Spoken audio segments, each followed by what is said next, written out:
আসানসোলের দিকে জনসংযোগ কর্মসূচি আর সেখানে রীতিমতো উত্তেজনার পরিস্থিতি তৈরি হয়। বিক্ষোভের মুখে পড়তে হয় অগ্নিমিত্রা পলকে। অগ্নিমিত্রা পলের গাড়ি ঘেরাও তারা গ্রামবাসীদের। আগে ছবিটা দেখায় কি পরিস্থিতি তৈরি হয়েছিল। চোর কেন পালাচ্ছে? চোর চোর চোর পালাচ্ছে, দেখুন চোর পালাচ্ছে, চোর দেখুন চোর পালাচ্ছে, চোর দেখুন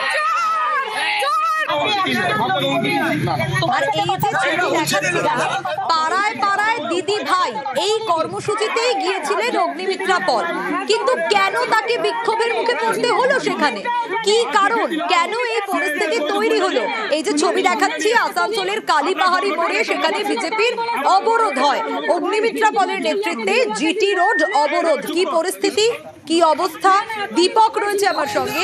দীপক, এখন কি অবস্থা এবং এই বিক্ষোভের মুখে পড়তে হলো কেন? তিনি তো একটি কর্মসূচিতে গিয়েছিলেন, পাড়ায় পাড়ায় দিদি ভাই, তাহলে এই অবস্থা হলো কেন?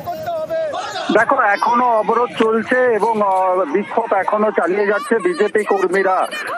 তাদের হচ্ছে অভিযোগ কি, পাড়ায় পাড়ায় দিদি ভাই কর্মসূচি যখন আজ বিধায়ক অগ্নিমিত্রা পল নিজের বিধানসভা কেন্দ্রে সেলট গ্রামে করতে যায়, তখন তাকে তৃণমূল গ্রামবাসীদেরকে ব্যবহার করে তাকে আটকায় এবং তাকে ঘিরে বিক্ষোভ দেখায়। পরিস্থিতি এমন তৈরি হয় যে অগ্নিমিত্রাকে সেই সময় অবশেষে পিছনে সরতে বাধ্য হয় এবং যখন অগ্নিমিত্রা পাল নিজের গাড়িতে করে পেছনে চলছে।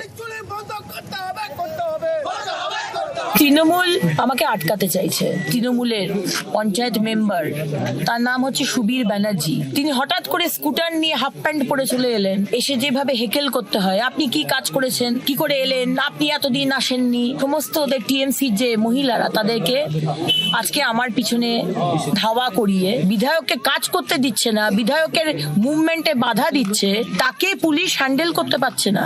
তৃণমূল চোর। আমরা বলছি বলে বিধায়কের গাড়িকে আটকাবেন, কাজ করতে দেবেন না, পাড়ায় পাড়ায় দিদিভাই করতে দেবেন না, এটা তো হতে পারে না। আপনারা যদি বিজেপির বিধায়কদের মুভমেন্ট বন্ধ করেন, তাহলে আমরাও কিন্তু টিএমসির বিধায়কদের মুভমেন্ট বন্ধ করতে বাধ্য হব। স্থানীয় মানুষ ঘেরাও করে বিক্ষোভ দেখাচ্ছেন নিজের বিধায়িকাকে, কেননা স্থানীয় মানুষ ভোট দিয়েছিল উন্নয়নের স্বার্থে। পশ্চিমবঙ্গের মানুষের অধিকার খর্ব করার জন্য ভোট দেয়নি। আগে ওনাকে অনুরোধ করব, সিংহম হওয়ার আগে সব ব্যাপারগুলো ভালো করে দেখে নিক। আসানসোল মিউনিসিপাল কর্পোরেশনে কতগুলো ওয়ার্ড আছে, কতগুলো বড় আছে, এগুলো আগে বুঝে নিতে হবে।